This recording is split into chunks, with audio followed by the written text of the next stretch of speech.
गौर कीजिएगा सभी साथी, प्रेशर कुकर में खाना जल्दी पकता है क्योंकि अधिक दाब पर पानी कम तापक्रम पर उबलने लगता है। अधिक दाब पर पानी अधिक तापक्रम पर उबलने लगता है। पानी 100 डिग्री सेल्सियस पर ही उबलता है, लेकिन अधिक दाब पर ऊष्मा की मात्रा अधिक होती है। कुकर के अंदर संवाहन धाराएं उत्पन्न हो जाती हैं। Food cooks quickly in a pressure cooker because a higher pressure water starts boiling at lower temperature. Water starts boiling at higher temperature. At higher pressure, water boils only at 100 degrees Celsius, but at higher pressure the amount of heat is more. Convection currents are generated inside the cooker. बताइए बेहतर बेहतर option इसमें से कौन है, सभी साथी बताएं। देखिए, किसी द्रव का क्वथनांक बाह्य दाब पर निर्भर करता है। ध्यान दीजिएगा, सबसे इंपॉर्टेंट बात है, आप इस पॉइंट को जरूर लिख लीजिएगा। किसी द्रव का क्वथनांक जब आप पढ़ रहे होंगे साइंस, तो ये जरूर पढ़ाया गया रहा होगा। जब किसी द्रव का क्वथनांक बाह्य दाब पर निर्भर करता है। किसी द्रव का क्वथनांक क्या करता है? बाह्य दाब पर निर्भर करता है, जो कि बहुत महत्वपूर्ण है। सभी साथी ध्यान दीजिएगा। सभी साथी, किसी द्रव का क्वथनांक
चलिए, आवाज आ रही है? आवाज आ रही है? आप लोग देखते रहते हैं, आवाज चली जाती है, बताते भी नहीं है। गजब हालत है। आवाज चली जाती है, आप लोग बताते भी नहीं हैं। चलिए,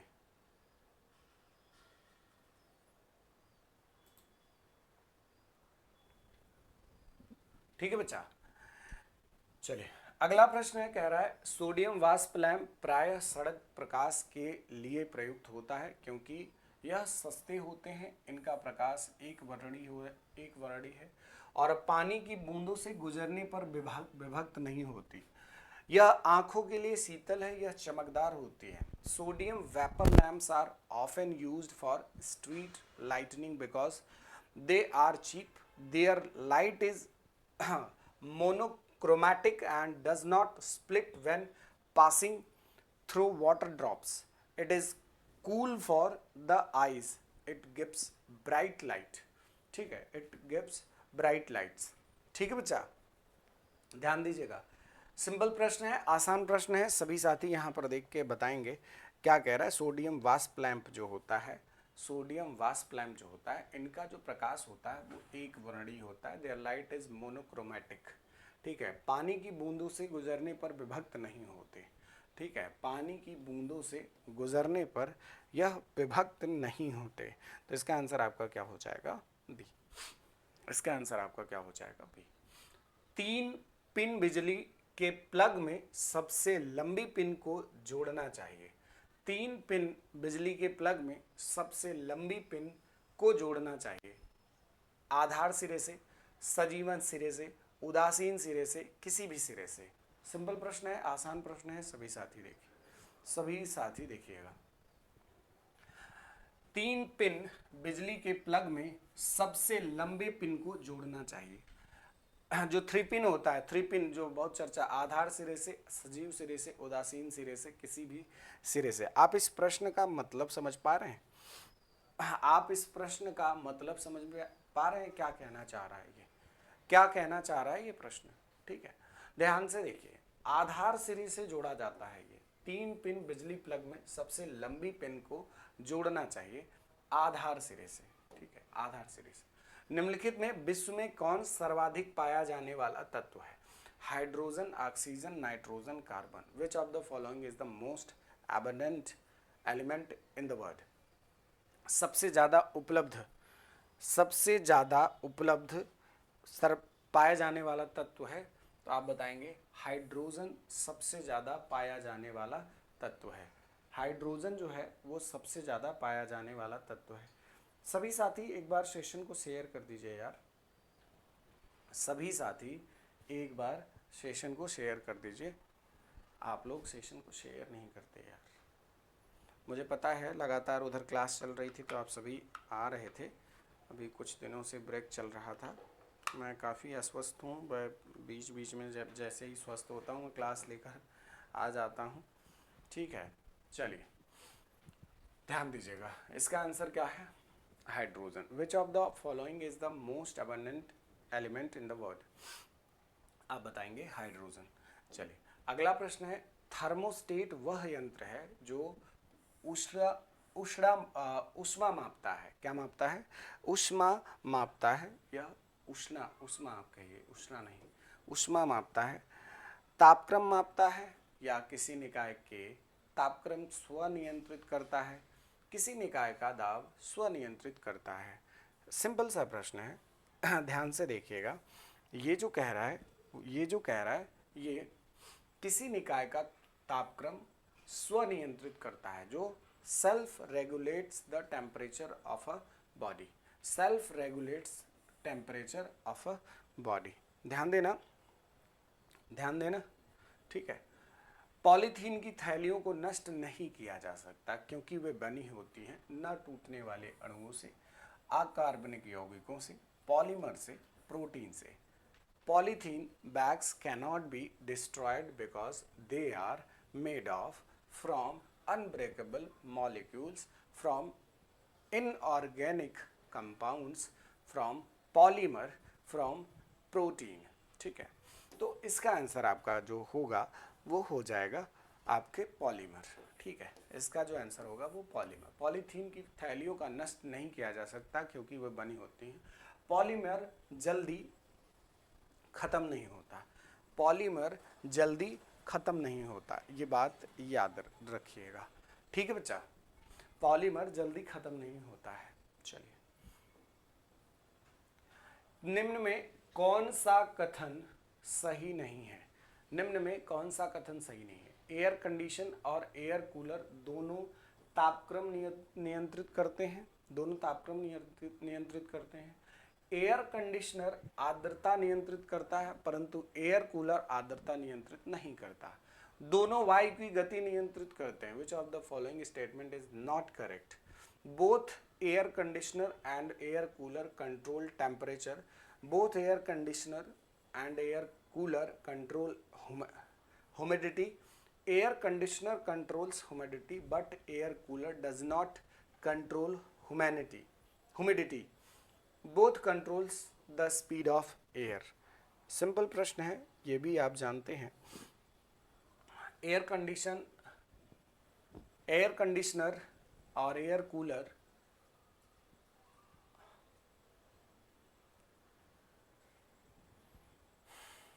अच्छा, तापक्रम को कोई कैसे नियंत्रित कर सकता है? इस प्रश्न को देखना, और पहले ऑप्शन में क्या है, कोई तापक्रम नियंत्रित कर पाएगा क्या? तापक्रम नियंत्रित कोई कर पाएगा? कॉमन सेंस का प्रश्न है, आप मुझे बताओ। इज देयर एनीवन जो ये कह दे कि मैं तापक्रम नियंत्रित कर लूंगा? कोई नहीं कर सकता। आप आर्द्रता नियंत्रित कर सकते हो, चाहे वो एयर कूलर हो, एयर कंडीशनर हो, कोई भी। आप क्या कर सकते हो? आर्द्रता नियंत्रित कर सकते हो आप, और कुछ भी नियंत्रित नहीं कर सकता है। चाहे मतलब एयर कंडीशन और एयर कूलर। सूर्य भगवान थोड़ी ना हो कि आप अपने से धूप तेज कर लोगे, कम कर लोगे। और धूप तेज कम क्या, सूर्य भगवान थोड़ी ना कम कर रहे हैं। वो बादल पड़ता है, कहीं कुछ होता है तो उसकी वजह से हमें कम लगता है। ऐसा थोड़ी ना कि वो अपनी मतलब ज़्यादा धूप देते हैं। वो हर समय एक ही बराबर गर्म है। अब घूर्णन होता है एक जगह से दूसरी जगह पर, तो वो हमें लगता है कि जैसे सुबह कम धूप लगती है, तो ऐसा लगता है सूर्य भगवान की रोशनी कम है। भाई, उनकी रोशनी पूरी है। हम अभी उस तरीके से हमारे ऊपर विकर्णित नहीं हो रहा होता है। तो हमारे ऊपर जब विकर्णित होगा तो वो जब जितने एंगल पर विकर्णित होगा, जब सबसे ज़्यादा धूप धरती पर पड़ती है, तो इसका मतलब है कि जो विकर्णन प्रक्रिया है वो एकदम सही पॉइंट पर है, सबसे ज़्यादा, मतलब जब वो होता है, ठीक है। 90 डिग्री पर जो होगा तो आप देखेंगे कि सूर्य की रोशनी बहुत तीखी लगती है। क्यों? क्योंकक्योंकि वो पृथ्वी के नज़दीक होते हैं, पृथ्वी के नज़दीक होती है, ठीक है। चलिए, योग दर्शन है पतंजलि दोगी पतंजलि योगी गोरखनाथ,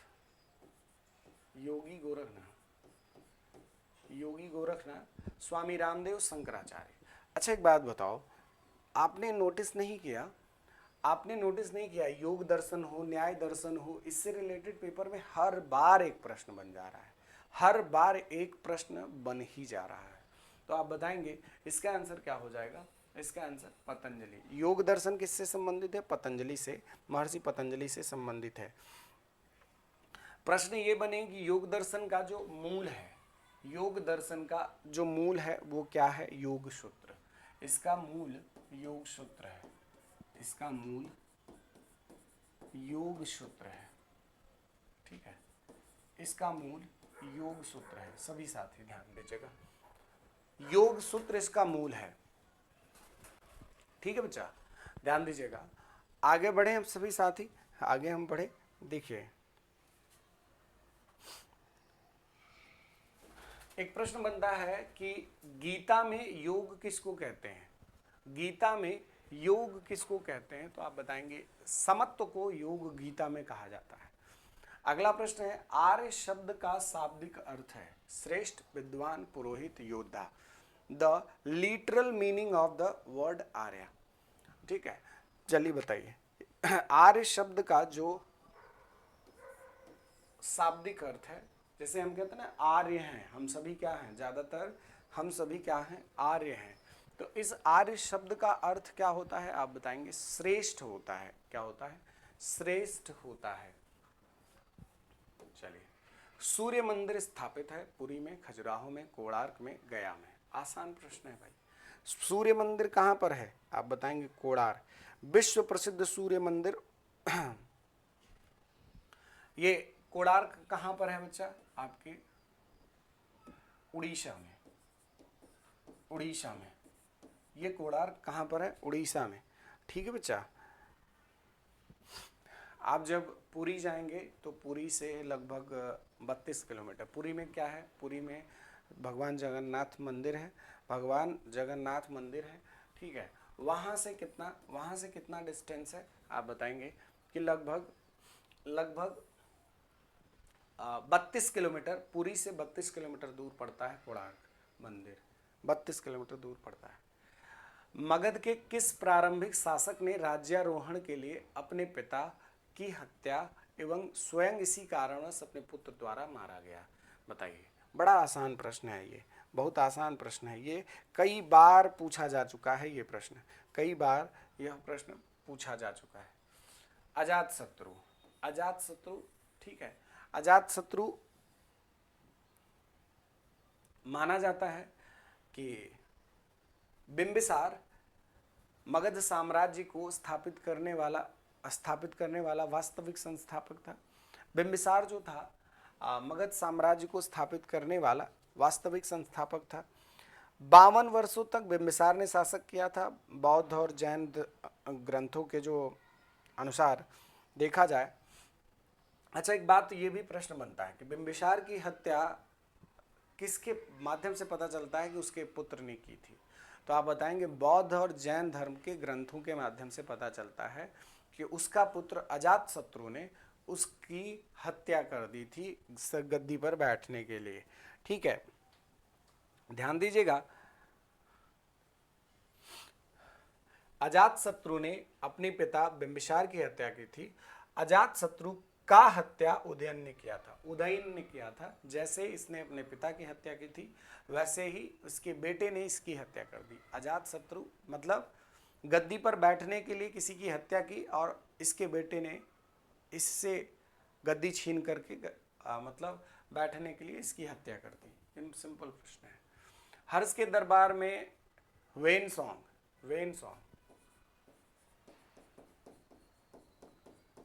सॉन्ग को एक दूत के रूप में किसने भेजा था? ताइशुंग, तुग कुआन, कुएनयू, उपयुक्त में से कोई नहीं। ताइशुंग, तुग कुआन के कुएनयू, बताएं कौन? बताएं।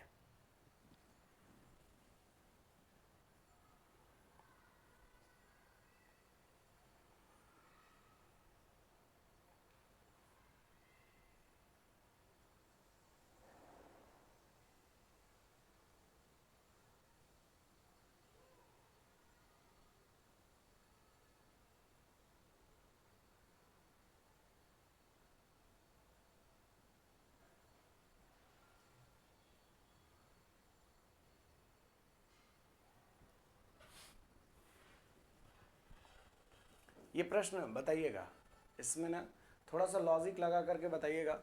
सबसे इम्पॉर्टेंट बात ये है कि ये जो प्रश्न है ये बताता है कि ये जो वेनसोंग था, वेनसोंग वो अपने मन से आया था, वो किसी के कहने पर नहीं आया था। ध्यान दीजिएगा, किसी के कहने पर नहीं आया था। वेनसांग के बारे में अगर देखा जाए तो वेनसांग बहुत अच्छे घर से बिलोंग करते थे। इसके माता पिता बहुत पढ़े लिखे थे। उसके पिता का नाम था चेन हुई। ठीक है, चेन हुई। ठीक है, चेन हुई ने ही एक बार सजेस्ट किया था कि हाँ तुम्हें मतलब इन एरियाज में जाना चाहिए। तो अगर आप ऐसे देखें कि इसको किसने भेजा था तो इसके पिता ने ही भेजा था, लेकिन कहा जाता है कि ये अपने मन से स्वतंत्र रूप से भारत में आया था। बौद्ध धर्म के पद चिन्हों को, बौद्ध धर्म से संबंधित सभी चीज़ों को नोटिस किया और उसने अपनी किताबों में इसके बारे में वर्णन किया। ठीक है, अकबरनामा किसने लिखा था? अकबरनामा किसने लिखा था? ये बात कम से कम 150 से 200 बार पूछा जा चुका है। अकबरनामा अबुल फजल के द्वारा लिखा गया। ठीक है,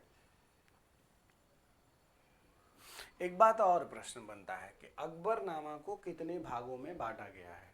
एक प्रश्न बहुत अच्छा और बन जाता है कि अकबरनामा को कितने भागों में बांटा गया है, बताइए।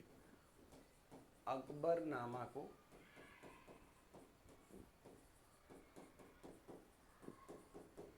कितने भागों में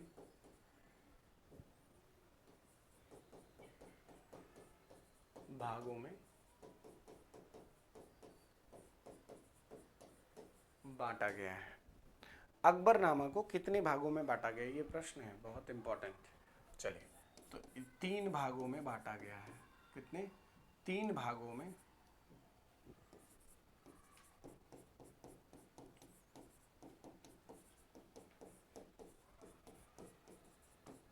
ठीक है। किसने किया था बच्चा? अबुल फजल ने किया था। अबुल फजल ने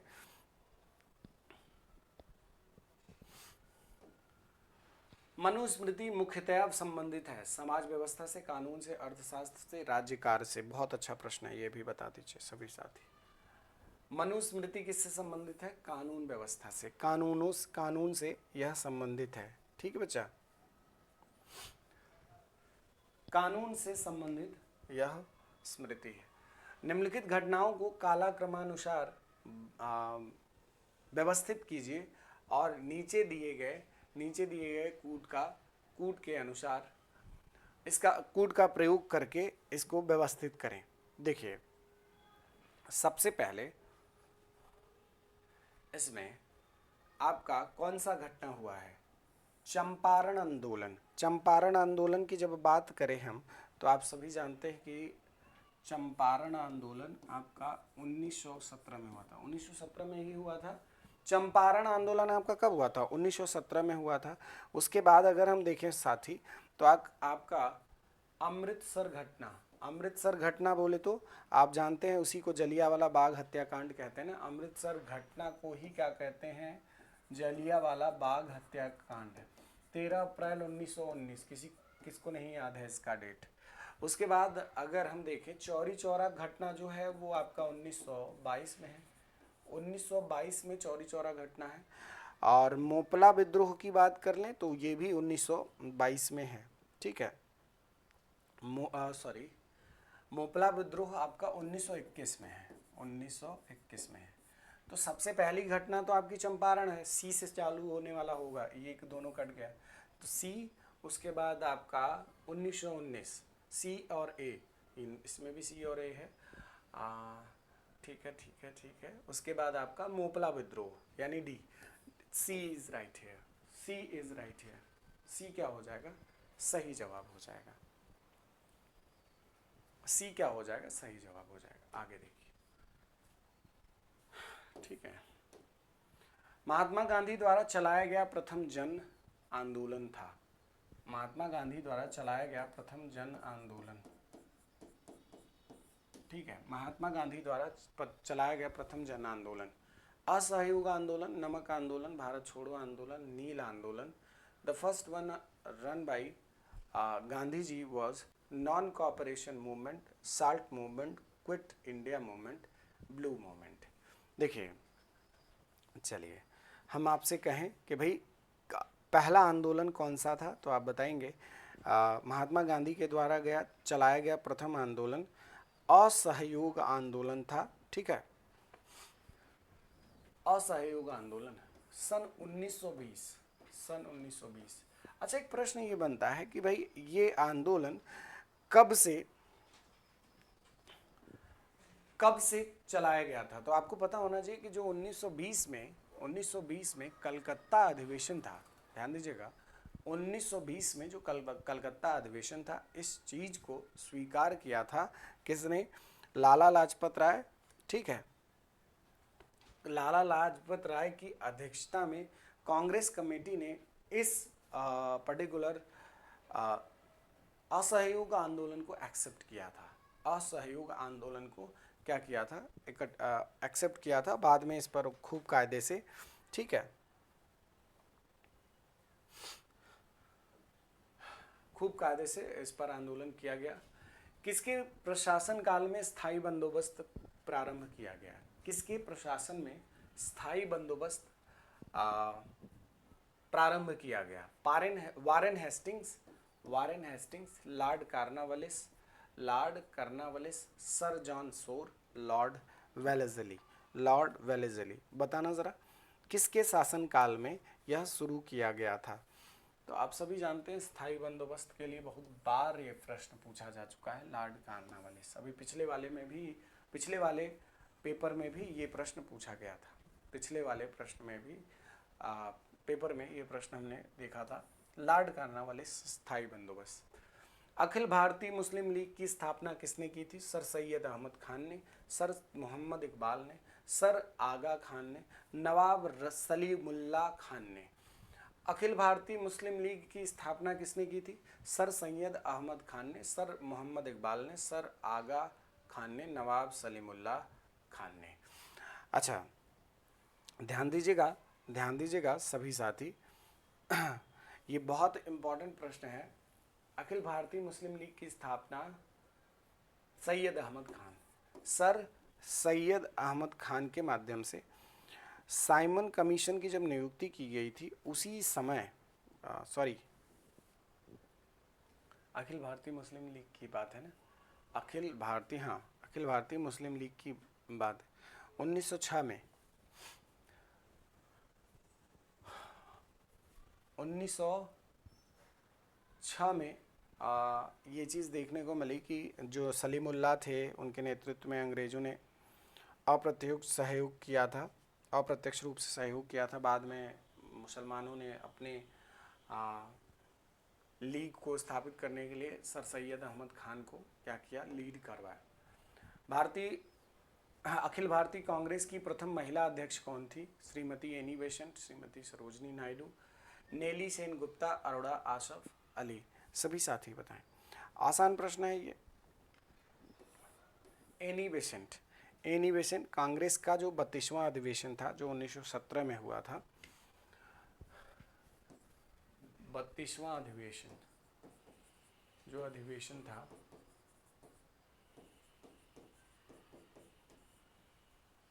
(1917) की अध्यक्षता एनी बेसेंट।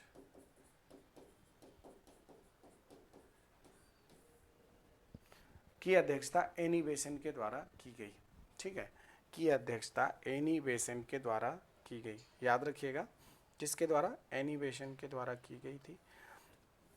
पूछा जाए कि एनी बेसेंट ने जो अध्यक्षता की थी वो कहाँ पर? तो कलकत्ता में। कलकत्ता के अधिवेशन की अध्यक्षता इन्होंने ही की थी। लॉर्ड मैकाले संबंधित हैं सेना के सुधार से, सती प्रथा की समाप्ति से, कांग्रेस शिक्षा से, स्थायी बंदोबस्त से।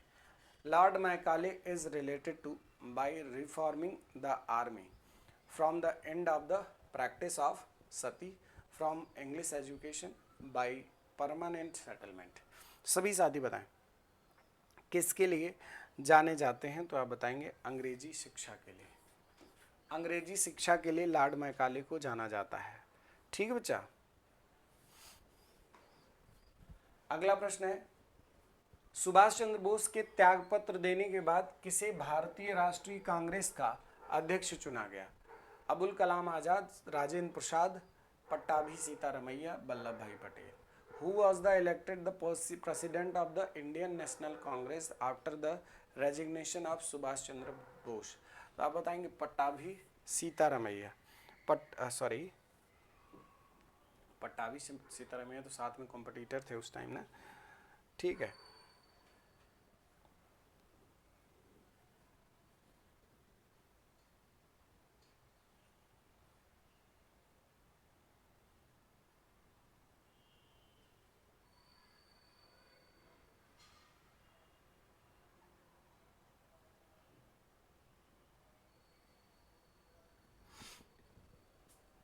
अच्छा, आप सभी ये बात जरूर जानते होंगे कि जो 1939 में कांग्रेस की अध्यक्षता के लिए दो लोग सीटिंग पर थे। दो लोग सीट, आपको पता होना चाहिए कि सुभाष चंद्र बोस और पट्टाभी सीतारमैया, सुभाष चंद्र बोस और पट्टाभी सीतारमैया। ये पहली बार था सीतारमैया, ध्यान देना, ये पहली बार था कि कांग्रेस के अध्यक्ष पद के लिए दो लोग खड़े थे। आपको पता होना चाहिए सुभाष चंद्र बोस को लगभग 1580 वोट मिले थे और वहीं पर पट्टाभी सीतारमैया को 1377 मत मिले थे कि कौन मतलब अध्यक्ष बने। तो सुभाष चंद्र बोस बन गए थे। आपको पता ये भी खूब कायदे से होगा कि पट्टाभी सीतारमैया और इनमें तो सुभाष चंद्र बोस जी जीत गए थे, लेकिन सुभाष चंद्र बोस जी की जो विचारधारा थी वो एकदम अलग थी कुछ मामलों में, जिससे कांग्रेस से इनका विवाद हुआ। बाद में जब कांग्रेस से इन्होंने इस्तीफा दिया तो उसके बाद से डॉक्टर राजेंद्र प्रसाद इसके अध्यक्ष बनाए गए कांग्रेस के। ठीक है, तो कांग्रेस के अध्यक्ष डॉक्टर राजेंद्र प्रसाद कब बनाया गया और किसके इस्तीफा के बाद से? सुभाष चंद्र बोस जी के इस्तीफा के बाद से इन्होंने क्या किया, अपना पद संभाला। द इंडियन स्ट्रगल नामक प्रसिद्ध पुस्तक किसने लिखी? द इंडियन स्ट्रगल नामक पुस्तक किसने लिखी थी? सुभाष चंद्र बोस ने द इंडियन स्ट्रगल नामक पुस्तक लिखी थी। ठीक है, जवाहरलाल नेहरू की बात कर ले तो इन्होंने कौन सी किताब लिखी थी? The discovery of India. Jawaharlal Nehru की बात करें तो इन्होंने कौन सी किताब लिखी थी? Discovery of India. Indian struggle की बात कर लें तो कौन लिखा हुआ है? सुभाष चंद्र बोस लिखे हुए हैं। ध्यान देना, अगर वहीं पर हम देखें अबुल कलाम आज़ाद, इन्होंने एक किताब लिखी थी इंडिया विंस फ्रीडम। ये प्रश्न आया हुआ है, India wins freedom. Maulana Abul Kalam Azad ने लिखा इंडिया विंस फ्रीडम। ठीक है,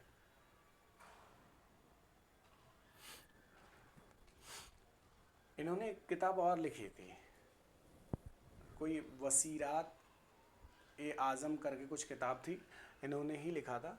इंडिया विंस फ्रीडम इन्होंने लिखा है, डिस्कवरी ऑफ इंडिया लिखा है। और अगर हम देखें आपके, ठीक है, चलिए 1932 के पुनः समझौता के साथ किसका सीधा संबंध है? भारतीय महिलाएं, भारतीय मजदूर वर्ग, भारतीय कृषक वर्ग, भारतीय दलित वर्ग। भाई ये प्रश्न पूना समझौता किसके साथ? इसको याद करने का तरीका बहुत आसान है। ठीक है, इसको याद करने का तरीका बहुत आसान है। किसके लिए हुआ था? पूना समझौता अंबेडकर और गांधी जी के बीच में हुआ था। पूना समझौता अंबेडकर और गांधी जी के बीच में हुआ था, तो ऑब्वियसली ये किसके लिए हुआ होगा? अंबेडकर जी क्या किए थे? अंबेडकर जी गांधी जी के बीच में जो समझौते की स्थिति थी वो ये थी कि दलितों को वो नहीं चाहते थे कि उनके लिए अलग से चुनाव हो, उनके लिए सीट रिजर्व कर दिया गया। वो एक इम्पॉर्टेंट मुद्दा था, उन्होंने सीट रिजर्व कर दिया, लेकिन वो ये नहीं चाहते थे कि दलितों के लिए अलग से चुनाव हो। तो ये चीज़ किससे मूलतः संबंधित था? तो आप बताएंगे भारतीय दलित वर्ग। यानी जो आपके गांधी जी और अंबेडकर के बीच में समझौता हुआ था वो इसी बात को लेकर के हुआ था कि दलितों के लिए सीट्स रिजर्व कर दिए जाएंगे, but we are not going to provide that system जिसमें दलितों के लिए अलग से चुनाव हो। तो ये चुनाव ना हो, अलग से उनके लिए कैंडिडेट्स रखे जाएं, वो ठीक है। तो इसका आंसर क्या हो जाएगा? भारतीय दलित वर्ग। आपने ये पढ़ा जरूर होगा। यह कौन राष्ट्रवादी नेता था जो 1925 में केंद्रीय विधानसभा का अध्यक्ष चुना गया? मोतीलाल नेहरू, विठल भाई Patel, Vallabh bhai Patel, C.R. Das. Who was the nationalist leader who elected Speaker of the Central Legislative Assembly in 1925? बताना जरा। देखो, विठल भाई पटेल 1925 में केंद्रीय विधानसभा का अध्यक्ष स्वराजवादियों के प्रयास से चुना गया था इनको। ठीक है, विठल भाई विट्ठल भाई पटेल को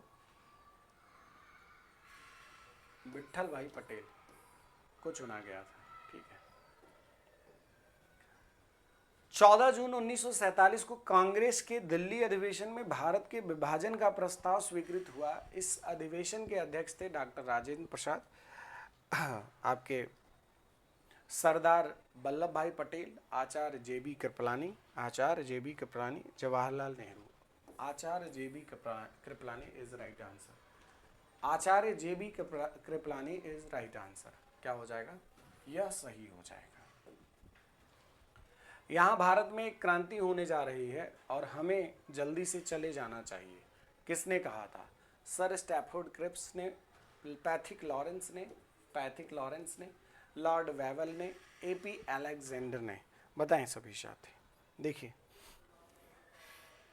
सभी साथी बताएं।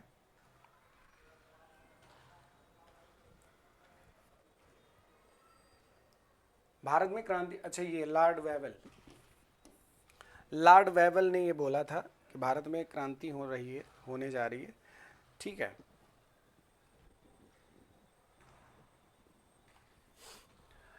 श्री अरबिंदो आश्रम है पांडिचेरी में। श्री अरबिंदो आश्रम कहाँ पर है? पांडिचेरी में।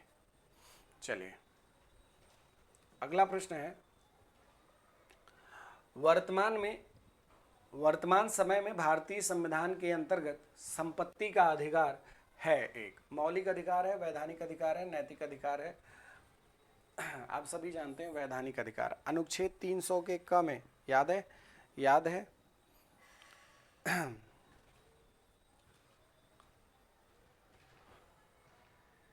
चलिए अनुच्छेद 300 के क में इसके बारे में उल्लेख किया गया। पहले ये मौलिक कर्तव्य के कैटेगरी में आता था, पहले ये मौलिक कर्तव्य के रूप में आता था, आप सभी जानते हैं। इसका आंसर क्या हो जाएगा आपका? मौलिक अधिकार। चलिए अगला प्रश्न है, लोकसभा अध्यक्ष को उसके कार्यकाल की एक पूर्व पद से हटाया, कार्यकाल के पूर्व ही उसके पद से हटाया जा सकता है। सभी साथी बताएं। ऑब्वियस प्रधानमंत्री की संस्तुति पर राष्ट्रपति द्वारा नहीं।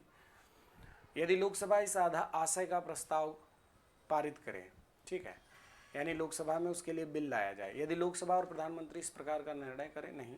यदि संसद के दोनों सदन इस आशय को, नहीं, लोकसभा में लाया जाता है। अब लोकसभा का अध्यक्ष है तो लोकसभा में ही लाया जाएगा ना, लोकसभा का अध्यक्ष है तो लोकसभा में ही लाया जाएगा। इसका आंसर आपका क्या हो जाएगा? बी सही जवाब होगा। ठीक है। 14 दिन पहले इसको प्रस्ताव को लाया जाना होता है। एक दिन में आप तुरंत नहीं हटा देंगे, 14 दिन पहले इस प्रस्ताव को लाना होता है, उसके बाद ही यह चलता है। निम्नलिखित में से कौन सा मूल अधिकार रिक्त कौन सा मूल अधिकार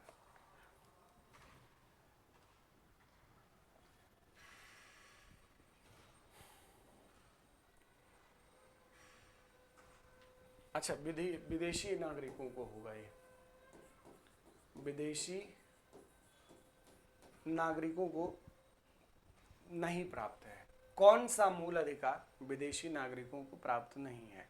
विधि के समक्ष समानता, अभिव्यक्ति स्वतंत्रता का अधिकार, प्राण एवं दैहिक स्वतंत्रता का अधिकार, शोषण के विरुद्ध अधिकार।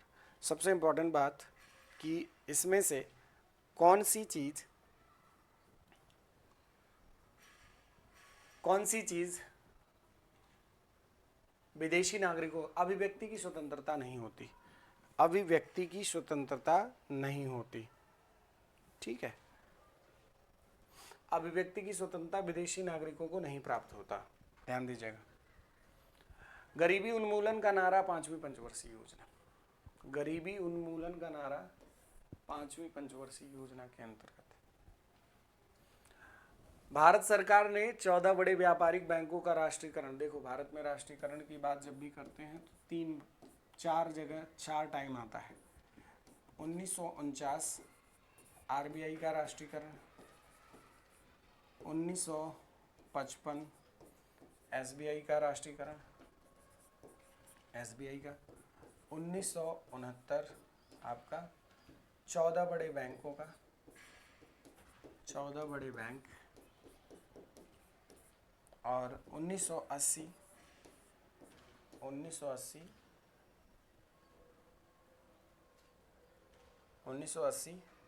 छह बड़े बैंकों का, छह बड़े बैंकों का। ठीक है बच्चा, तो ये तो आप सभी जानते हैं कि 14 बड़े बैंकों का राष्ट्रीयकरण कब होता है, 1969। कमेंट करके बताइए, मैंने आपको बताया है पहले से कि जब 14 बड़े बैंकों का राष्ट्रीयकरण किया गया तो उस समय कौन गवर्नर था, आरबीआई का गवर्नर कौन था उस टाइम, आरबीआई का गवर्नर कौन था। केंद्र व राज्यों के मध्य वित्त के बंटवारे किए जाते हैं। वित्त का बंटवारा किसके द्वारा किया जाता है, चलिए सभी साथी जानते हैं, वित्त मंत्रालय का कोई यूज नहीं है, वित्त आयोग की सिफारिश पर, हाँ वित्त आयोग की सिफारिश पर होता है, वित्त आयोग की सिफारिश पर होता है। सिंपल प्रश्न है।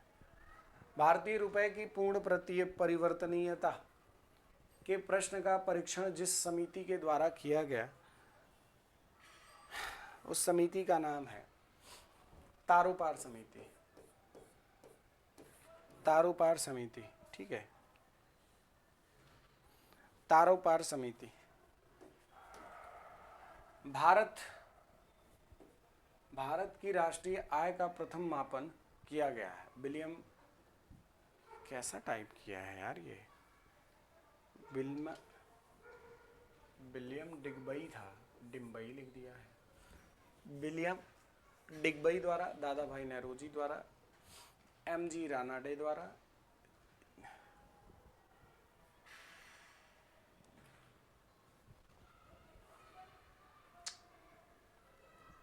VKRV राव।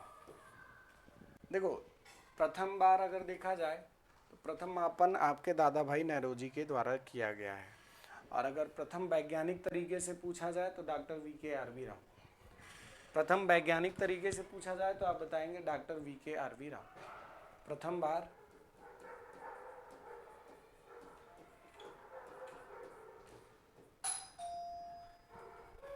प्रथम वैज्ञानिक तरीके से जो मेजरमेंट है वो किसके द्वारा, डॉक्टर VKRV राव। ठीक है बच्चा, चलिए तो अगर वैज्ञानिक तरीके से पूछा जाए तो आप बताएंगे डॉक्टर VKRV राव, और अगर पहली बार का पूछा जाए तो दादा भाई नेहरूजी। दादा भाई नेहरूजी 20 रुपया प्रति व्यक्ति के हिसाब से बताए थे। तो वैज्ञानिक तरीके की बात आप किसके माध्यम से देखते हैं, डॉक्टर VKRV राव। ठीक है बच्चा, चलिए आगे हम बात करें भारतीय अर्थव्यवस्था में कृषि का महत्व उसके निम्नलिखित में से किस योगदान से जाना जाता है, राष्ट्रीय आय तथा रोजगार से या फिर औद्योगिक विकास तथा अंतर्राष्ट्रीय व्यापार से, खाद्यान्न, सभी से होगा भाई, ये तो सभी से होगा ना, उपयुक्त तो सभी से होगा। ठीक है। विशेष आर्थिक क्षेत्र अधिनियम पारित किया गया था मई 2005 में, फरवरी 2005 में, मई 2008 में, फरवरी 2006 में। मेरे प्यारे साथियों ध्यान दीजिएगा, जब हम बात करें कि इसको कब पारित किया गया था तो 2005 में विशेष स्पेशल इकोनॉमिक जोन ठीक है, स्पेशल इकोनॉमिक जोन कब पारित किया गया था आपका 2005 में। इरडा मतलब आप सभी जानते हैं, इरडा जो है ये आपका किससे संबंधित है, बीमा से संबंधित है, आप सभी जानते हैं, बीमा कंपनियों से। इरडा मतलब इंश्योरेंस रेगुलेटिंग डेवलपमेंट अथॉरिटी। ठीक है, इंश्योरेंस रेगुलेटिंग डेवलपमेंट अथॉरिटी किससे संबंधित है, बीमा कंपनियों से संबंधित है। ठीक है बच्चा, इसकी शुरुआत आपका सन 2000 में किया गया था, सन 2000 में किया गया था, याद रखिएगा, बीमा कंपनियों को शुरुआत। चलिए आगे बढ़े हम सभी। चलिए अगला प्रश्न है, भारत में नियोजित अर्थव्यवस्था आधारित है गांधीवादी विचारधारा पर, गांधीवादी विचारधारा पर या फिर किस पर? ठीक है, चलिए, समाजवादी व्यवस्था पर, पूंजीवादी व्यवस्था पर, मिश्रित अर्थव्यवस्था पर। भारत में नियोजित अर्थव्यवस्था की जब बात करते हैं तो किस पर ये आधारित है? तो आप सभी बताते हैं कि भारतीय जो अर्थव्यवस्था है वो मिश्रित अर्थव्यवस्था पर निर्भर है। भारत में पूंजीवाद और समाजवाद दोनों देखने को मिलता है। भारत में पूंजीवाद और समाजवाद दोनों देखने को मिलता है। ठीक है, तो आप बताएंगे मिश्रित अर्थव्यवस्था। ये कॉमन सेंस का प्रश्न था, इकोनॉमी का बहुत कॉमन सेंस का प्रश्न है। भारतीय कृषि में निम्न उत्पादकता का कारण है आवश्यकता से अधिक लोगों का कृषि कार्यों में लगा रहना, जोत का छोटा आकार, उत्पादन की पिछड़ी तकनीक, उपयुक्त सभी। ऑब्वियसली इसमें आप सभी साथी बताएंगे कि ऑल सभी इसमें से इसका जो आंसर होगा वो सभी होगा। उत्पादन की पिछड़ी तकनीक, जोत के छोटा प्रकार, आवश्यकता से अधिक लोगों के कृषि कार्यों में लगे रहना। ऑब्वियसली देश में प्रोडक्ट आप देखें ना, प्रच्छन्न बेरोजगारी सबसे ज़्यादा कहाँ पर है? प्रच्छन्न बेरोजगारी सबसे ज़्यादा हमारे कृषि क्षेत्र में है, यानी छुपी हुई बेरोजगारी दिखती कहाँ है? बेरोजगारी की जो स्थिति है अगर देखा जाए कहाँ दिखती है? कृषि के कार्य में कितने लोग जुटे हैं? मैंने कहा कि आवश्यकता से अधिक लोग जब किसी कार्य में कार्यरत रहें, आवश्यकता से अधिक लोग जब किसी कार्य में लोग कार्यरत रहें। बात समझ रहे हैं? बात समझ रहे हैं? चलिए,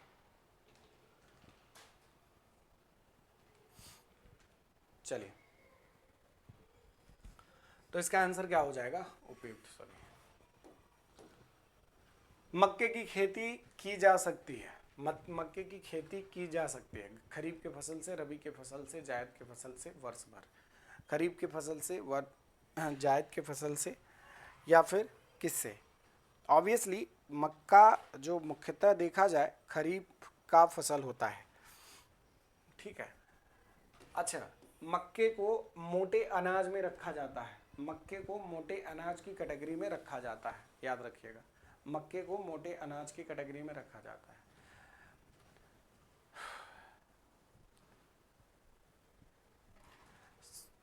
देखिएगा, पीत क्रांति, पीत क्रांति किससे संबंधित है? पीत क्रांति किससे, कुछ भी टाइप कर दिया है यार।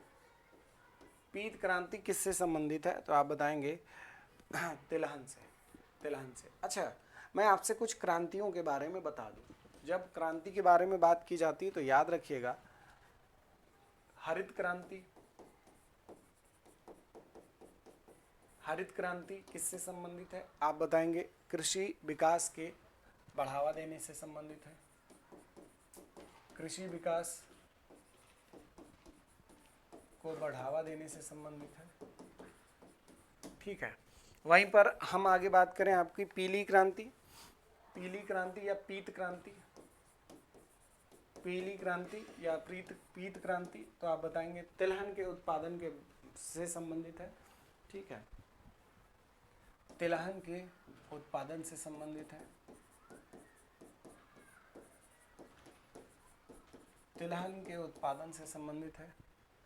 यहीं पर आगे हम बात करें तिलहन के श्वेत क्रांति, दुग्ध उत्पादन के डेयरी से, दुग्ध उत्पादन, श्वेत क्रांति, दुग्ध उत्पादन,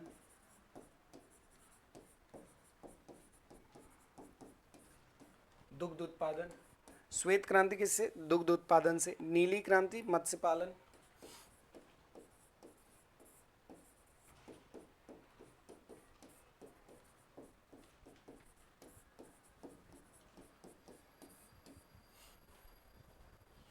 एक सेकंड साथी,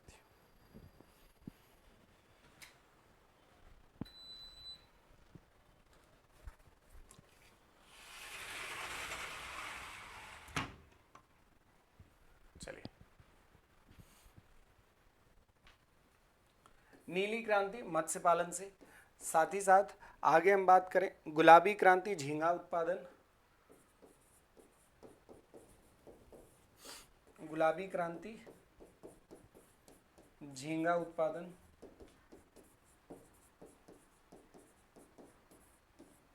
गुलाबी क्रांति झींगा उत्पादन से, आपका बादामी क्रांति मसालों के उत्पादन से,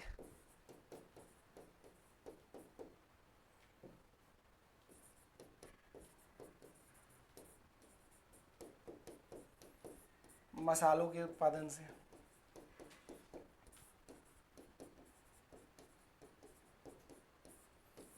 ठीक है।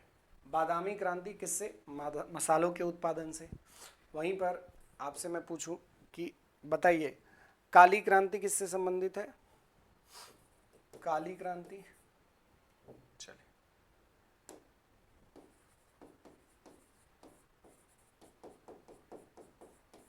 काली क्रांति आपके एथेनॉल तथा बायोडीजल उत्पादन से, एथेनॉल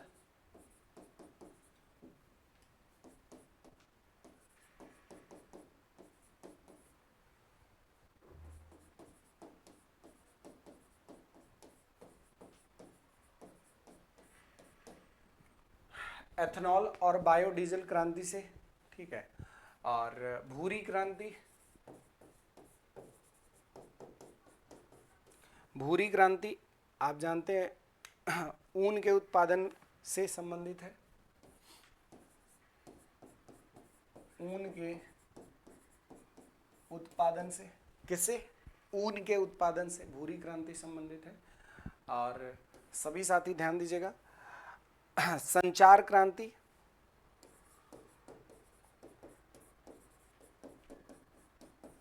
संचार क्रांति किससे संबंधित है? आप बता देंगे।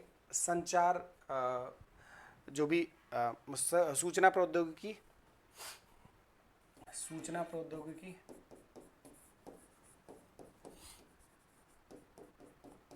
सूचना प्रौद्योगिकी से, किससे बच्चा? सूचना प्रौद्योगिकी से, ठीक है। और हम बात करें राजमार्ग क्रांति, राजमार्ग क्रांति किससे संबंधित है? तो आप बताएंगे राजमार्ग क्रांति जो है वो आपका, राजमार्ग क्रांति जो है अंतर्राष्ट्रीय स्तर के सड़कों के निर्माण से संबंधित है, ठीक है।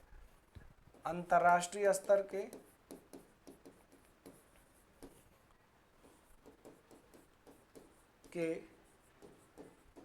सड़कों के निर्माण, ठीक है। अंतर्राष्ट्रीय स्तर के सड़कों के निर्माण की संबंधित है। वहीं पर संपर्क क्रांति की बात करें,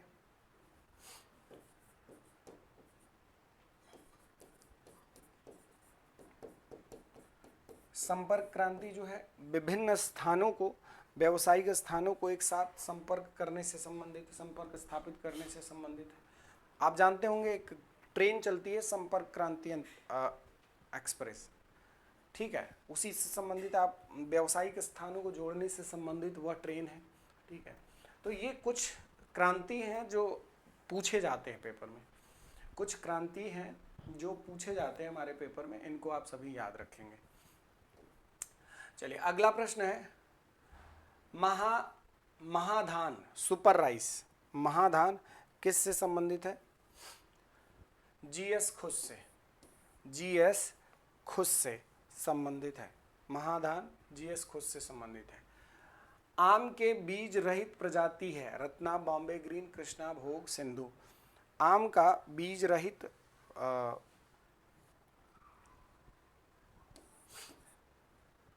सिंधु, सिंधु जो है वो आम की बीज रहित प्रजाति है। प्रश्न पूछा गया है कम 20 बार। निम्न में से कौन सा देश भारत का सबके व्यापार समझौता है? सबसे बड़ा व्यापारिक समझौता है। ये समय के साथ बदलता रहता है, इसमें थोड़ा सा ये करंट डेटा हो जाएगा, इसको सही बता। यहाँ पर व्यापारिक समझौता अलग अलग टाइम का है, 2007 का है, तो ये डेटा अलग हो सकता है, ठीक है। भारत में नगरीकरण से क्या हो सकता है? भारत में नगरीकरण से क्या हो सकता है? गौर कीजिएगा और सभी साथी बताइए कि भाई भारत में नगरीकरण से कौन सी स्थिति हो सकती है?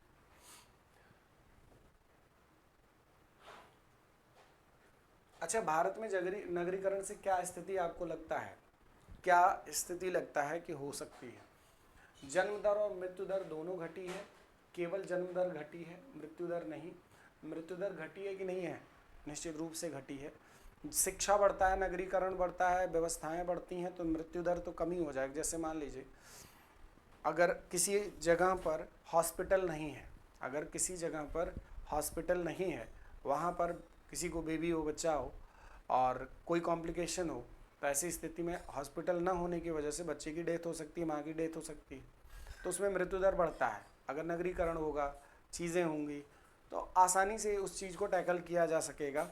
लोग क्या करेंगे, इसमें आप देखेंगे कि आगे बढ़ेंगे। ठीक है, तो आप यहाँ पर बता देंगे केवल जन्म दर घटी है, मृत्यु दर नहीं। जन्म दर और मृत्यु दर दोनों बढ़ी है। जन्म दर और मृत्यु दर दोनों कोई प्रभाव नहीं प्रभाव आप ऐसे नहीं कह सकते हैं, ये तो बिल्कुल गलत है। आप बताएंगे ए सही है, ए सही है।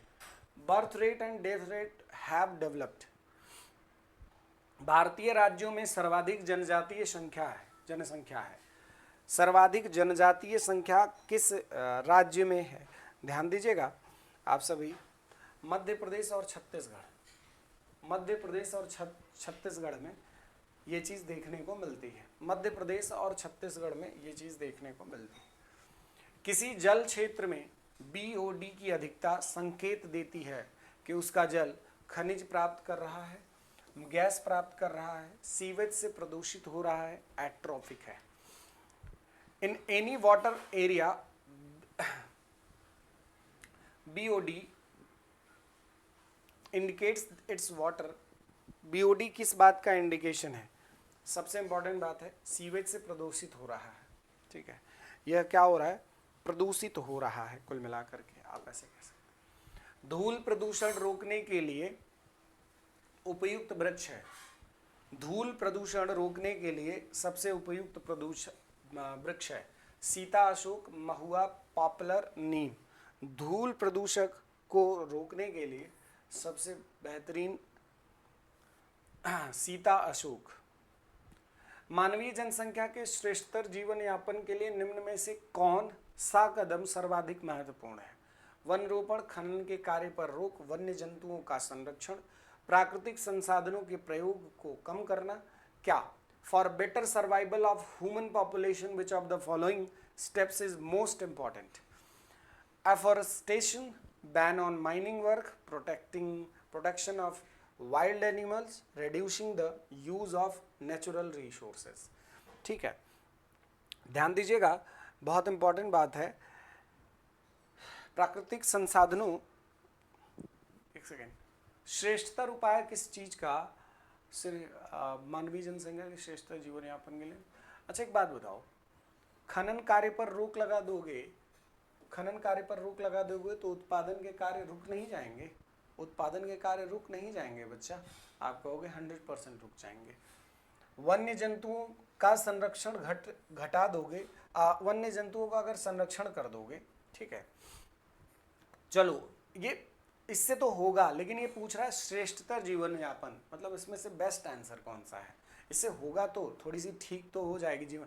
जैसे जो वन्य जंतु, जो मतलब वन्य जंतुओं का मतलब यहाँ पर जो खतरनाक जंतु हैं, जो खतरनाक जानवर है, उनको आप सुरक्षित कर दें, उनके लिए व्यवस्था कर दें, तो ये बहुत प्रोबेबिलिटी है कि आपको दिक्कत नहीं होगी, इश्यूज नहीं होंगे। ठीक है, तो ये भी ठीक है, लेकिन परफेक्ट आंसर है क्या? प्राकृतिक संसाधनों को प्रयोग को कम कर दें।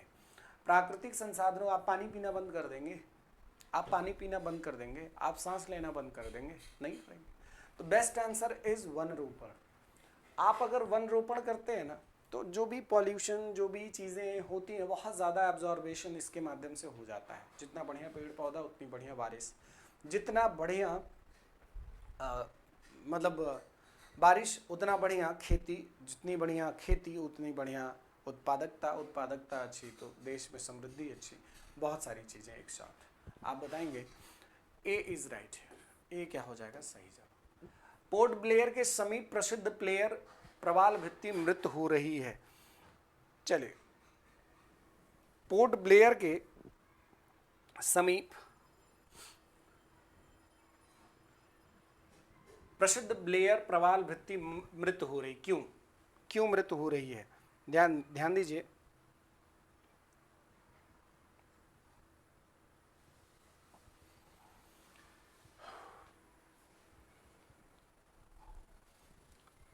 प्रसिद्ध प्लेयर ब्लेयर प्रवाल भित्ति, अब ध्यान से समझिए, अत्यधिक मत्स्य के कारण, इसका तो ये तो कोई रीजन नहीं है कि उसकी वजह से कट जाएगा।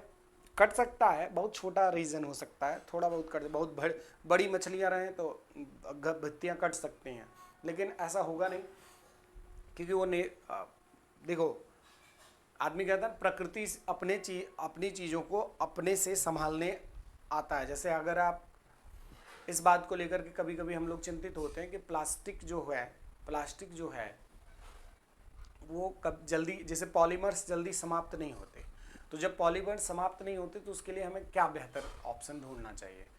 तो प्रायः ऐसा देखा जाता है कि जब पॉलीमर्स समाप्त नहीं होते ना, तो ऐसी स्थिति में हम आज के डेट में कुछ ऐसे समुद्र के अंदर जीव पैदा हो रहे हैं जो प्लास्टिक भी खा सकते हैं, तो आदमी कहता है ना, प्रकृति अपने आप को संरक्षित करने जानती है। तो हो सकता है कि ऐसा फ्यूचर में हो कि प्लास्टिक ये खाने वाले जीव जो हैं पानी के अंदर और बढ़ जाएं, मच पॉसिबिलिटी। ये तो मतलब बहुत कॉमन सेंस की बात है, तो ये बढ़ सकता है। देखो रीजन क्या है? अत्यधिक जहाजरानी के कारण मतलब जहाज के आने जाने और इसकी वजह से, ठीक है। तो आप बताएंगे कि इसकी वजह से ना वो कटता जा रहा है प्रवाल भित्ति जो है, जो ब्लेयर प्रवाल भित्ति है, वो थोड़ा थोड़ा कटते जा रहा है। अब पॉइंट ये है कि क्या भूमंडलीय ऊष्मन के कारण नहीं कट रहा है, लेकिन ये बहुत लिटिल बिट कटता है, इससे बहुत कम पैमाने पर कटता है, तो ये इतना परफेक्ट आंसर नहीं होगा, ठीक है। तो इसका आंसर सबसे अच्छा होगा अत्यधिक जहाजरानी के कारण। डोनबास क्षेत्र प्रसिद्ध है लौह अयस्क के लिए, कोयला के लिए, ताम्र अयस्क के लिए, किसके लिए प्रसिद्ध है? सभी साथी बताएं, डोनबास किसके लिए प्रसिद्ध है? आप सभी जानते हैं कि ये कोयला के लिए प्रसिद्ध है, ठीक है, कोयला के लिए प्रसिद्ध है। किम्बरले प्रसिद्ध है, बताइए जरा। किम्बरले प्रसिद्ध है स्वर्ण खनन के लिए, हीरा के लिए, इस्पात उद्योग के लिए, ऑटोमोबाइल के लिए। आप बताएंगे सर स्वर्ण खनन के लिए किम्बरले प्रसिद्ध है। पृथ्वी की जुड़वा बहन किसको कहते हैं? शुक्र को कहते हैं। बुध, शुक्र, पृथ्वी, मंगल, बृहस्पति, शनि, अरुण, वरुण, हिंदी में कहते हैं। सभी ग्रहों के नाम क्या हैं? बुध, शुक्र, पृथ्वी, शनि, अरुण, वरुण। याद है बच्चा? चलिए, याद है? आप कहोगे जी सर, बिल्कुल याद है। ध्यान दीजिएगा, ड्रांकेंसबर्ग पर्वत है बोत्सवाना में, नामीबिया में, दक्षिण अफ्रीका में, जाम्बिया में। सभी साथी बताएं कहां पर स्थित है ड्रांकेंसबर्ग? आप बताएंगे सर दक्षिण अफ्रीका में। कहां पर? दक्षिण अफ्रीका में स्थित है। चलिए, भूमध्य रेखा के निकट किस तरह के वन पाए जाते हैं? पतझड़ी वन, शंकुधारी वन, घास स्थल वन, उष्णकटिबंधीय one. What type of forests are found near the equator? बहुत इंपॉर्टेंट बात है, आप बताएंगे कि यह जैसे भूमध्य रेखा के निकट जो वन होते हैं वो उष्णकटिबंधीय, भूमध्य रेखा के निकट जो भी वन पाए जाएंगे वो उष्णकटिबंधीय वन होंगे। कैसे होंगे बच्चा? उष्णकटिबंधीय वन होंगे ये। चलिए, जादूगुड़ा प्रसिद्ध है लौह अयस्क के लिए, मैग्नीज के लिए, सोने के लिए, यूरेनियम के लिए, किसके लिए? बहुत फेमस है ये प्रश्न बहुत ही ज़्यादा फेमस है। जादूगढ़ा क्यों फेमस है? यूरेनियम के लिए। पता ना जादूगढ़ा है कहाँ पर? जादूगढ़ा है कहाँ पर? कमेंट करके सभी साथी बताएंगे जादूगढ़ा कहाँ पर स्थित है। चलिए, निम्नलिखित नदी घाटी परियोजनाओं में किस एक का लाभ एक से अधिक राज्य को प्राप्त होता है? बताएं, कौन सी नदी घाटी का प्रयोग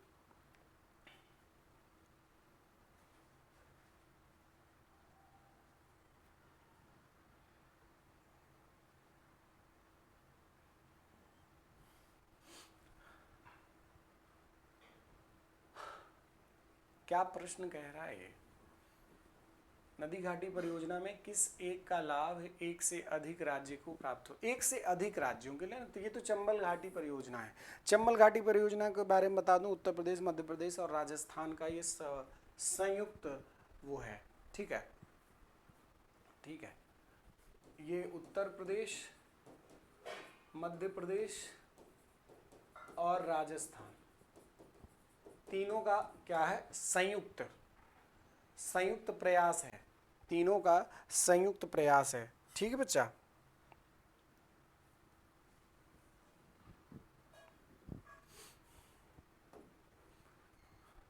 निम्नलिखित में से कौन सा एक भारत का बंदरगाह नहीं है?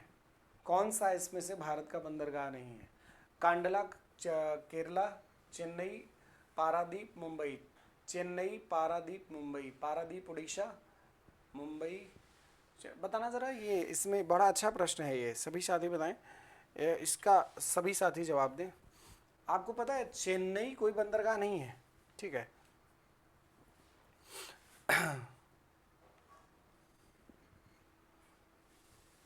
अच्छा, नहीं नहीं, चेन्नई चेन्नई जो है ये पूछ रहा है कि कौन सा प्राकृतिक बंदरगाह नहीं है, तो जो चेन्नई है ना, ये कृत्रिम बंदरगाह है, कृत्रिम बंदरगाह है, ये प्राकृतिक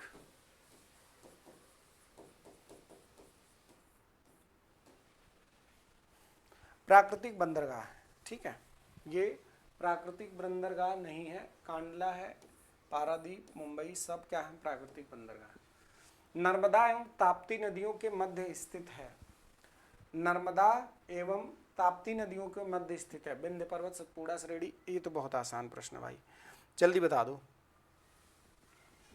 सतपुड़ा श्रेणियां, सतपुड़ा श्रेणियां नर्मदा एवं ताप्ती नदियों के बीच में स्थित है। नर्मदा एवं ताप्ती नदी के बीच में स्थित है। भारत में जूट का सर्वाधिक क्षेत्र कहाँ? पश्चिम बंगाल होगा, और कहाँ होगा बताओ?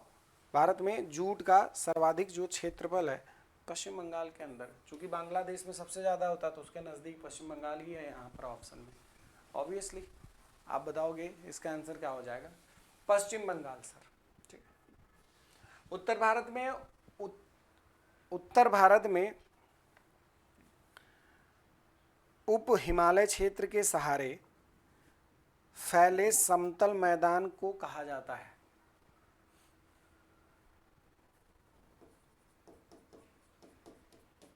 फैले समतल मैदान को कहा जाता है तराई क्षेत्र, दून क्षेत्र, खादर क्षेत्र, भाबर क्षेत्र, इसको कहते हैं तराई क्षेत्र। ठीक है, तराई क्षेत्र मतलब जानते हो क्या होता है? जो नदियों के किनारे वाले क्षेत्र होते हैं। तराई क्षेत्र मतलब जो ज़्यादातर नदियों के किनारे वाले क्षेत्र होते हैं उनको तराई क्षेत्र की कैटेगरी में रखा जाता है, तराई क्षेत्र की कैटेगरी में रखते हैं। निम्नलिखित राज्यों में किसकी सर्वाधिक तटरेखा है? गुजरात की, महाराष्ट्र की, केरल की, तमिलनाडु की। सभी साथी बता दें। ऑब्वियसली गुजरात की सबसे ज़्यादा तराई तटरेखा है। गुजरात की सबसे ज़्यादा तटरेखा है, ये बात आप सभी साथियों को पता हो। गुजरात की सर्वाधिक तटरेखा है। ठीक है, गुजरात की सर्वाधिक तटरेखा है। निम्नलिखित में से कौन सा एक युग्म सुमेलित नहीं है? Amman, Jordan, Bishkek, Tajikistan, Ulan बटोर, मंगोलिया। इनमें से कौन सा बताइए? ध्यान दीजिएगा, ये कह रहा है कौन सा सुमेलित नहीं है, कौन सा सुमेलित नहीं है।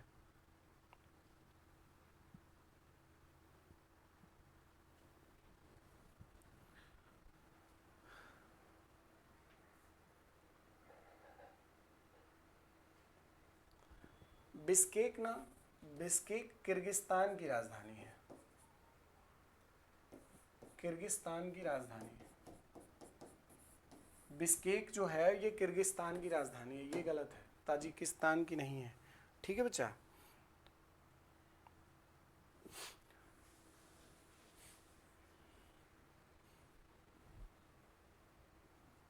मंगोलिया की राजधानी डलन बटोर है, डलन बटोर, उलन बटोर लिखा हुआ है, डलन बटोर है। यमन की राजधानी सनाया या सनाइया, यमन की राजधानी सनाया या सनाइया दोनों है। यमन की राजधानी क्या है? सनाया या सनाइया दोनों।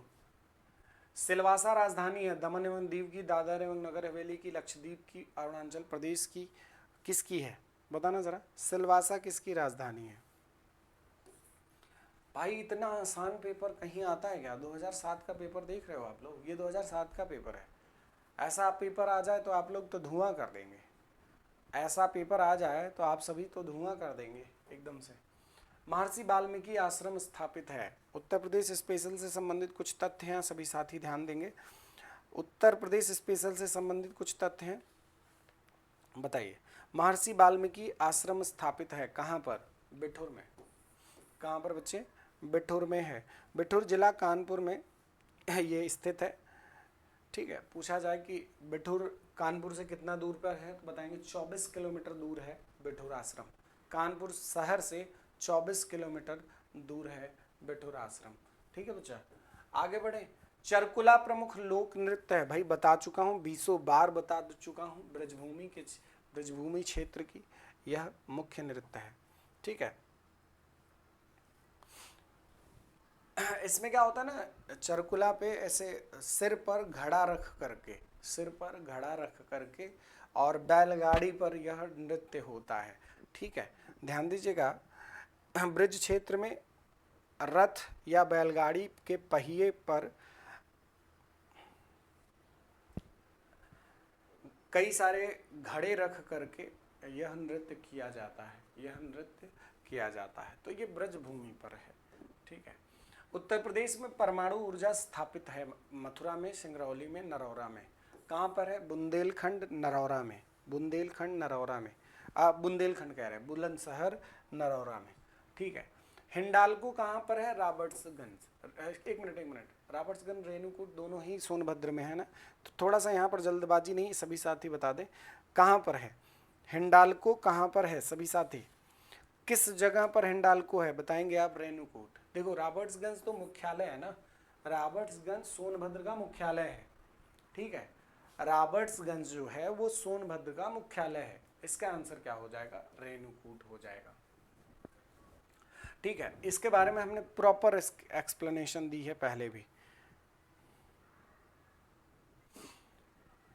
निम्नलिखित में से किस फसल के उत्पादन में उत्तर प्रदेश देश में प्रथम स्थान पर नहीं है?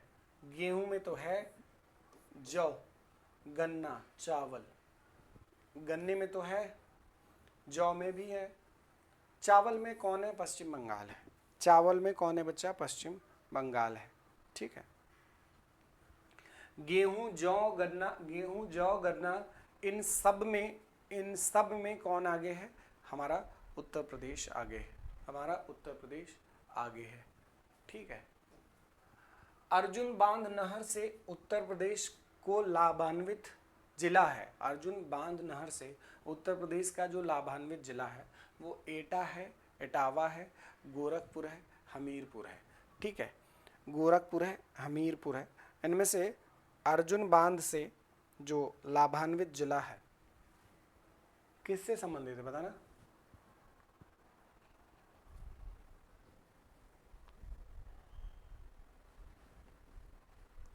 अर्जुन बांध से संबंधित लाभान्वित जिला है, चलिए बताइए। सिंपल सा प्रश्न है यार ये,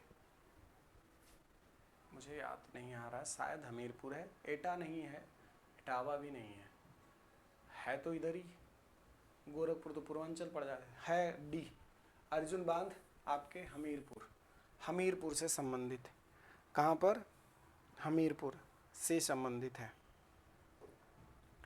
उत्तर प्रदेश शासन ने संगीत रत्न पुरस्कार जिसकी स्मृति में शुरू किया है? संगीत रत्न पुरस्कार उत्तर प्रदेश में किसके द्वारा शुरू किया गया है? संगीत रत्न पुरस्कार। ठीक है, चलिए बताइए।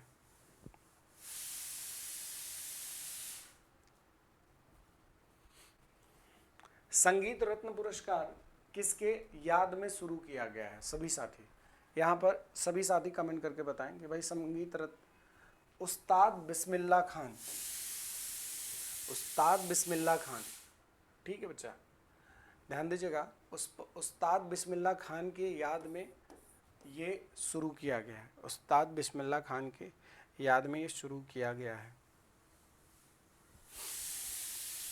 कब शुरू किया गया है? सन 2006 में शुरू किया गया है। सन 2006 में शुरू किया गया है। कितना इनाम मिलता है तो आप बताएंगे? कितना इनाम मिलता है तो आप बता देंगे? इसमें 5 लाख रुपया इनाम मिलता है।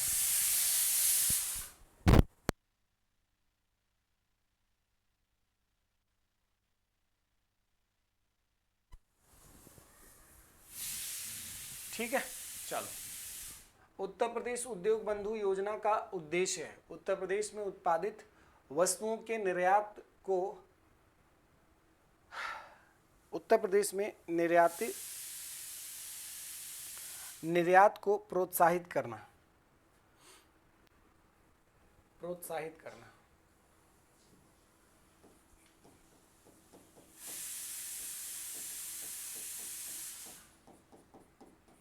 किससे? उत्तर प्रदेश के निर्यात को प्रोत्साहित करने से संबंधित है। औद्योगिक इकाइयों की समयबद्ध स्थापना करना, औद्योगिक श्रमिकों की तकनीकी प्रशिक्षण प्रदान करना, व्यावसायिक प्रशासन में प्रशिक्षण प्रदान करना। सभी साथ इसका क्या आंसर हो जाएगा? औद्योगिक इकाइयों की समयबद्ध स्थापित करना। ठीक है, ठीक है, चलो। उत्तर प्रदेश में चले, अगला प्रश्न है, उत्तर प्रदेश के संबंध में निम्न कथनों में से कौन एक सही नहीं है? जनसंख्या की दृष्टि से सबसे छोटा जिला महोबा है। जनसंख्या की दृष्टि से सबसे छोटा जिला महोबा है। अब तो चेंज हो गया, ये तो आंसर बदल जाएगा। ठीक है, जनसंख्या की दृष्टि से सबसे छोटा जिला महोबा है। ठीक है। न्यूनतम साक्षरता वाला जिला श्रावस्ती है, ये भी ठीक है। न्यूनतम लिंगानुपात वाला जिला बदायूं है। बदायूं है कि शाहजहांपुर है यार? न्यूनतम लिंगानुपात शाहजहांपुर का है ना, शाहजहांपुर। क्या बच्चा? न्यूनतम लिंगानुपात जो है वो शाहजहांपुर का है। सर्वाधिक क्षेत्र वाला जिला खेरी है। सर्वाधिक क्षेत्रफल वाला जिला खेरी है, लखीमपुर खीरी। ये किसकी बात कर रहे हैं? लखीमपुर खीरी है, लखीमपुर खीरी है। तो इसमें से बेस्ट आंसर क्या होगा? बेस्ट आंसर क्या होगा कि भाई न्यूनतम लिंगानुपात वाली जो बात है ये शाहजहांपुर है।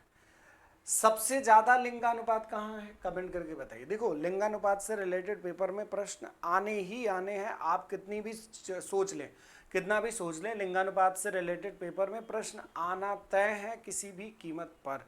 तो ये बात ध्यान दीजिएगा कि आपको जब तक 2021 का जनगणना रिपोर्ट नहीं आ जाता है तब तक आपको ये बात याद रखना है कि हमको 2011 के जनगणना से संबंधित उत्तर प्रदेश से रिलेटेड जितने डेटा हैं उनको आपको अपने दिमाग में बैठा के रखना पड़ेगा। यहाँ से प्रश्न बनता ही बनता है, हर बार बनता है। तो हम क्यों रिस्क लें? बहुत छोटा सा सेगमेंट है, क्यों रिस्क लेना कि यहाँ से प्रश्न नहीं बनेगा? हम यहाँ से थोड़ा सा मेहनत अगर अच्छे से कर देंगे तो बड़े आराम से हम चीज़ों को टैकल कर ले जाएंगे। ठीक है, चलो। अगला प्रश्न है, उत्तर प्रदेश में पुरुषों की जीवन प्रत्याशा है, ये समय के साथ बदलता रहता है। ये समय के साथ बदलता रहता है। ये जैसे जैसे हमारा जो आपका कौन सा SDI इंडेक्स आता है, इसके माध्यम से ये बदलता रहता है। वैसे ऑन एन एवरेज देखा जाए 2007 के हिसाब से तो 58.5 वर्ष है उत्तर प्रदेश के व्यक्तियों का जीवन। ठीक है, उत्तर प्रदेश के जीवन। ठीक है। उसके बाद आयकर विभाग द्वारा जारी पैन कार्ड निम्न में से किस उद्देश्य के लिए प्रयोग के लिए किया जाता है? आयकर विभाग के द्वारा तो ये पते के प्रमाण के लिए होता है। ठीक है, पते के प्रमाण के रूप में नहीं किया जा सकता।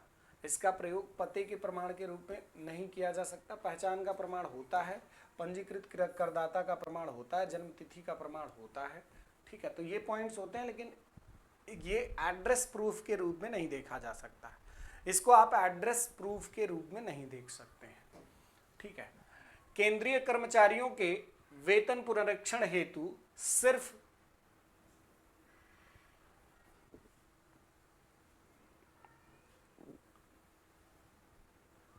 क्या है यार? सिफारिश होगा ना। ये सिफारिश देने के लिए छठे वेतन आयोग के अध्यक्ष हैं छठे वेतन आयोग का अध्यक्ष कौन था भाई, आप बता देंगे। B N Krishna, B N Krishna छठे वेतन आयोग के अध्यक्ष थे, ठीक है। परवेज मुशर्रफ के जीवन कथा इन द लाइन फायर के गुप्त लेखक कौन है? इन द लाइन फायर के, इन द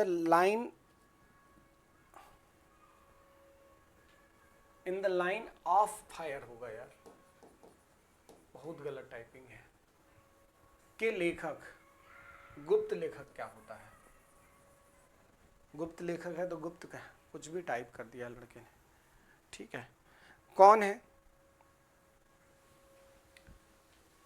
नहीं, गुप्त लेखक है, गुप्त लेखक ही कहा जाता है। कौन है बताना जरा। हुमायूं गौहर, हामिदी कश्मीरी, जाबिर हुसैन, उपयुक्त में से कोई नहीं। आप बताएंगे। हुमायूं गौहर, हुमायूं गौहर इसके क्या हैं? गुप्त लेखक के रूप में देखे जा रहे हैं। मेरे प्यारे साथियों, आज का सेशन यहीं समाप्त हम लोग करते हैं। हमने करंट वाले क्वेश्चंस हटा दिए थे जो नहीं ज़रूरत है, जो पेपर में नहीं आ सकते, उसको हम हटा दिए थे। ये आपका सेट 7 है। आपको ये PDF चाहिए तो आप क्या कर सकते हैं, कहाँ पर जा सकते हैं? आप अंकेश पांडे ऑफिशियल टेलीग्राम पर जा सकते हैं, या फिर आप SLV सिविल सर्विसेज टेलीग्राम पर जा सकते हैं। दोनों पर आप इस PDF को प्राप्त कर सकते हैं। That's all for today. मिलते हैं अगली क्लास में। जय हिंद, नमस्कार। मिलते हैं अगली क्लास में। मे बी कल शाम को या कल इसी टाइम हम आपका ये प्रैक्टिस क्वेश्चन का जो सेशन है ये रखे रहें, ठीक है। तो सभी साथी थोड़ा सा जुड़ जाया करिए, उससे ऊर्जा बनी रहती है। तो एक बार सेशन को शेयर भी कर दिया करिए। That's all for today. मिलते हैं अगली क्लास में। जय हिंद, नमस्कार, ख्याल रखिए।